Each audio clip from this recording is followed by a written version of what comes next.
Welcome to Shivan's kitchen. இன்றைக்கி Sunday special என்னென்னு பார்த்தீங்கன்னா மதுரை சிக்கன் மிளகு கறி. ஸோ மதுரைனால எப்பவுமே நான்வெஜ் ஸ்பெஷல் தான். ஸோ இன்றைக்கி அந்த மதுரை நம்ம வீட்டு வந்திருக்கு. என்ன ஸ்பெஷல் சொல்கிறேன் பாருங்கள். சிக்கன் வந்து ஒரு 3/4 கிலோ நம்ம யூஸ் பண்ணுறோம். அதை ஆல்ரெடி நம்ம மஞ்சள் நல்லா ஊற வச்சு தயாராக வச்சுருக்கோம். ஸோ இது வந்து நம்ம வதக்கி அரைக்கிறதுக்கான ஐட்டம்ஸ். ஸோ ஒரு தக்காளி நல்லா அரைஞ்சி வச்சுருக்கோம். சின்ன வெங்காயம், சோம்பு, மிளகு, சீரகம். ஸோ இந்த ஐட்டம் வந்து நம்ம அரைக்கிறதுக்காக யூஸ் பண்ணுறோம். வதக்கி அரைக்கிறது யூஸ் பண்ணுறோம். அப்புறம் சமையல் எண்ணெய், மிளகாத்தூள் வந்து குழம்பு மிளகாத்தூள், இந்த காஞ்ச மிளகா, தனியாலாம் அரைச்சி நம்ம ரெடி பண்ண மிளகாத்தூள், சில்லி பவுடரில், மஞ்சள் தூள். ஸோ இது வந்து தாளிக்கிறதுக்கான ஐட்டம். வெங்காயம், தக்காளி, வெந்தயம், பட்டை, சீரகம், கொத்தமல்லி, கருவேப்பிலை. சீரகம்ட்ட சோம்பு. ஸோ இதெல்லாம் வந்து தாளிக்கிற ஐட்டம். அது வெங்காயம் பார்த்தீங்கன்னா பெரிய வெங்காயம் வந்து 2 வெங்காயம் யூஸ் பண்ணுறோம். தக்காளி வந்து 3 தக்காளி. இஞ்சி பூண்டு வந்து ஒரு இஞ்சி பூண்டு பேஸ்ட் வந்து ரெடி பண்ணி வச்சுருக்கோம். சரி வாங்க ப்ரிப்பரேஷன் பார்க்கலாம். ஸோ நம்ம இனிஷியல் சொன்ன மாதிரி இப்போ வதக்கி அரைக்க போகிறோம். ஸோ அதுக்கு நம்ம பேனில் வந்து ஆல்ரெடி வச்சுட்டோம். அதில் வந்து ஒரு கரண்டி அளவுக்கு வந்து எண்ணெய் ஊற்றி நல்லா ரெடி பண்ணுறோம், காய வைக்கிறோம். ஸோ இப்போ எண்ணெய் நல்லா காஞ்சி வந்துடுச்சு. இப்போது ஸ்டவ் சிம்மில் வச்சுங்க. இப்போ இனிஷியலாக வந்து நம்ம ரெடி பண்ணி வச்ச மிளகு ஆட் பண்ணுறோம். மிளகு, சீரகம், சோம்பு எல்லாத்தையும் ஆட் பண்ணிக்கிறோம். ஸோ அடுத்து வெங்காயம் ஆட் பண்ணிட்டோம். ஸோ இது நம்ம மிளகு போட்டு சமைக்கிறதுனால வந்து மிளகு கொஞ்சம் அதிகமாக யூஸ் பண்ணிக்கோங்க.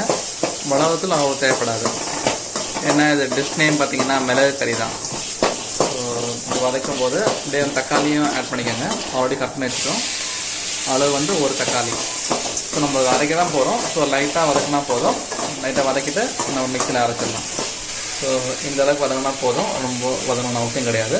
ஸோ இது வதங்கினோடனே ஸ்டவ் ஆஃப் பண்ணிக்கோங்க. ஆஃப் பண்ணிட்டு தனியாக தட்டில் வந்து இதை நீங்கள் எடுத்து வச்சுக்கோங்க. ஸோ இப்போ நம்ம லைட்டாக கொஞ்சம் ஆற வைக்க போகிறோம். ஏன்னா மிக்சியில் ஆட் பண்ணதுனால டேரெக்டாக ஹீட்டோட போடக்கூடாது. லைட்டாக நம்ம ஃபேன் காற்றில் ஆற வச்சுட்டு ஆட் பண்ணிக்கலாம்.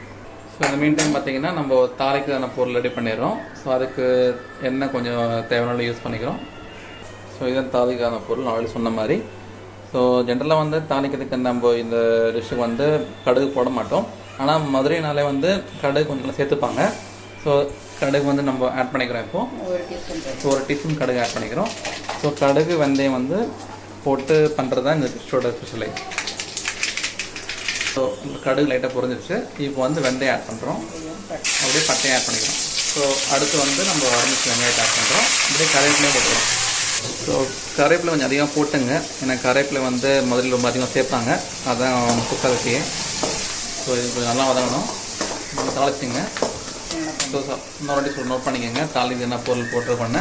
ஸோ நம்ம நல்லா தாளித்து எண்ணெயில் வந்து கடுகு, வெந்தயம், சோம்பு, சீரகம், பட்டை, கருவேப்பிலை இதெல்லாம் போட்டு நல்லா தாளிக்கும். ஸோ தாளித்து கொஞ்சம் நல்லா வரும்போது நம்ம தக்காளி ஆட் பண்ணிப்போம்.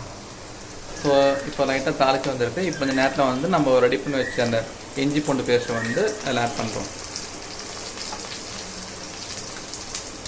ஒரு 2 டீஸ்பூன் அளவுக்கு வந்து ஆட் பண்ணிக்கிறோம். நம்ம சிக்கன் யூஸ் பண்ணதுனால இஞ்சி பூண்டு கொஞ்சம் அதிகமாக ஆட் பண்ணிக்கிறோம். ஸோ இப்போ இஞ்சி பூண்டு ஆட் பண்ணுற பிறகு இப்போ தக்காளி ஆட் பண்ணுறோம். தக்காளி வந்து அளவு ஆல்ரெடி சொன்னது தான். ஒரு 3 தக்காளி ஆட் பண்ணுறோம்.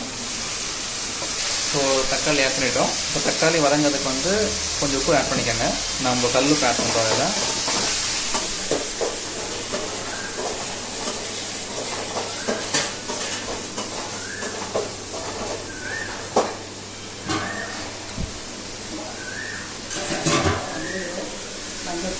அரை டீஸ்பூனா. ஸோ அடுத்து வந்து மஞ்சள் தூள் ஆட் பண்ணுறோம். ஒரு அரை டீஸ்பூன் ஆட் பண்ணுறோம். ஸோ ஆல்ரெடி சொன்னது தான். சிக்கனுக்கு மட்டும் எப்பவுமே மஞ்சள் தூள் கொஞ்சம் மஞ்சள் தூளும் சரி, இஞ்சி பூண்டு விழுப்பது கொஞ்சம் அதிகமாக ஆட் பண்ணுவோம். ஏன்னா வந்து சிக்கனோட ஸ்மெல் வந்து போயிட்டு நல்லா டேஸ்டியாக இருக்கிறதுக்காக. ஸோ நான் தக்காளி நல்லா வதங்கிட்ட பிறகு நம்ம அந்த சிக்கனை ஆட் பண்ண போகிறோம். முக்கியமான புள்ளி இப்போ உள்ள என்ட்ரு வராது.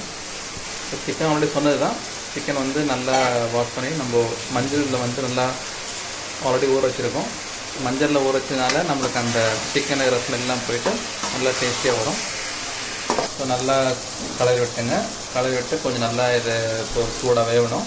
ஸோ நம்ம என்ன பண்ண போகிறோம், தட்டில் வந்து மூடி வைக்க போகிறோம். ஸோ மூடிட்டோம். ஏன் இப்போ க்ளோஸ் பண்ணுறோன்னா, நல்லா அந்த ஹீட் ஆகும்போது அந்த சிக்கனில் இருக்கிற தண்ணிலாம் வந்து வெளியே வந்து நல்லா டேஸ்டியாக வரும். ஸோ ஒன்ஸ் தண்ணிலாம் வெளியே வந்த பிறகு நம்ம அடுத்த மசாலா வந்து ஆட் பண்ணுவோம். ஸோ இப்போ பார்த்தீங்கன்னா வந்து இந்த சிக்கன் தண்ணியில் வந்து கொஞ்சம் லைட்டாக வெளியே வந்துருச்சு. ஸோ இந்த மாதிரி பார்த்திங்கன்னா நல்லா உங்களுக்கு லிக்விடாக வரும். ஸோ இப்போ அடுத்து வந்து நம்ம மிளகாத்தூள் ஆட் பண்ணுறோம். 1 டீஸ்பூன் ஆட் பண்ணுறோம். ஸோ ஆல்ரெடி சொன்ன மாதிரி நம்ம பெப்பர் டிஷ் பண்ணுறதுனால பெப்பர் தான் அதிகமாக ஆட் பண்ணியிருக்கோம். மிளகாத்தூள் வந்து 1 டீஸ்பூன் ஆட் பண்ணுறோம். ஸோ உப்பு வந்து இப்போது இதுக்கு எவ்வளோ தேவையோ அதை ஆட் பண்ணிக்கிறோம். ஸோ இப்போ இந்த சிக்கன் வேகிறதுக்கான அளவு தண்ணி நம்ம ஊற்றிக்கணும். ஸோ தண்ணியை நல்லா ஊற்றிங்க. ஸோ சிக்கன் நல்லா வேகிறதுக்கான அளவு நம்ம அது எவ்வளோயோ அவ்வளோ ஊற்றிக்கணும். ஸோ இந்த மீன் டைம் பார்த்திங்கன்னா நம்ம ஸ்டார்டிங்கே நம்ம ஆற வச்ச இந்த வததான பொருளை வந்து மிக்சியில் போட்டு இப்போ அரைக்க போகிறோம். ஸோ என்னென்ன ஆற வச்சோன்னா மிளகு, சின்ன வெங்காயம், தக்காளி, சோம்பு, சீரகம், ஸோ இதெல்லாம் போட்டு நம்ம ரெடி பண்ணி வச்சோம். இப்போ நம்ம மிக்சியில் அரைக்க போகிறோம். ஸோ நம்ம தண்ணி எதுவும் ஊற்றலை, தண்ணி எதுவும் மிக்ஸ் பண்ணாமல் அப்படியே நம்ம அரைச்சிருக்கோம். ஸோ நல்லா நைஸாக அரைச்சிக்கிட்டோம். அரைச்சிட்டு ஒரு பிளேட்டில் வந்து அதை மூவ் பண்ணிட்டோம். ஸோ சிக்கன் நல்லா வெந்து ரெடி ஆகும்போது இந்த கிரேவியை ஆட் பண்ணிப்போம். ஸோ செக் பண்ணி பார்க்குறோம், வெந்துருச்சான்னு பார்க்குறோம். நல்லா கொதி வந்திருக்கு. கொதி வந்துருச்சு, ஆனால் இருந்தாலும் கொஞ்சம் நல்லா வேகணும் இன்னும். ஸோ கொஞ்சம் வெயிட் பண்ணலாம். ஸோ இந்த மாதிரி சிக்கன் நல்லா பாதி வந்துருக்கு. இந்த நேரத்தில் வந்து நம்ம அரைச்சி வச்ச அந்த கிரேவி வந்து ஆட் பண்ணுறோம். ஸோ இந்த மசாலா தான் வந்து இந்த டிஷ்ஷான ஸ்பெஷலி. இப்போ பார்த்திங்கன்னா வந்து அந்த மசாலா ஆட் பண்ண உடனே குழம்போட கலரும் நல்லா ஸ்மெல்லும் வந்து கொஞ்சம் டிஃபர் ஆன மாதிரி தெரியுது. ஸோ இப்போ மறுபடியும் வந்து கொஞ்சம் க்ளோஸ் பண்ணி வச்சுக்கிறோம். ஏன்னா நல்லா கொதிக்கணும். நல்லா கொதி வருது, அந்த டேஸ்ட் ஸ்மெல்லும் வருது. நல்லா இன்னும் கூட நல்லா கொதிக்கணும். நல்லா கொதிச்சுட்டு நல்லா கிரேவியான அளவுக்கு நம்ம ரெடி பண்ணி வச்சிடலாம். ஸோ இந்த டைமில் வந்து ஸ்டவ்வை சிம்மில் வச்சுங்க, இல்லைன்னா அடி பிடிக்கும். நல்லா இந்த மாதிரி கலரி விட்டுங்க. ஸோ இந்த ஸ்டேஜில் வந்து உப்பு காரெல்லாம் கரெக்டாக செக் பண்ணிக்கோங்க. ஸோ நல்லா கிரேவி ஆகிடுச்சு.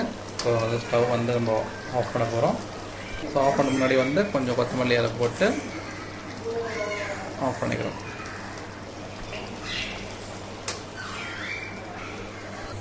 ஸோ ஃபைனலி நம்ம மதுரை சிக்கன் பெப்பர் கறி ரெடி ஆகிடுச்சு.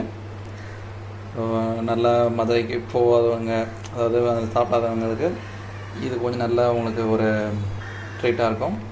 ஏன்னா மதுரைனாலே வந்து அவங்களோட கிரேவி மசாலா ஐட்டம்லாம் வந்து ஸ்பெஷல். ஸோ அந்த ஐட்டம்லாம் நான் போட்டு ஆட் பண்ணி ரெடி பண்ணியிருக்கோம். ஸோ கண்டிப்பாக உங்களுக்கு பிடிக்கும். சண்டே அன்றைக்கி இந்த மாதிரி கொஞ்சம் காரசாரமாக சாப்பிட்டா எல்லாருக்குமே கொஞ்சம் டேஸ்டியாக இருக்கும், நல்லாவும் இருக்கும். ஓகே காய்ஸ், கண்டிப்பாக நீங்களும் ட்ரை பண்ணி பாருங்கள். ஸோ எல்லாருக்கும் பிடிக்கும், குழந்தைங்கள விரும்பி சாப்பிடுவாங்க.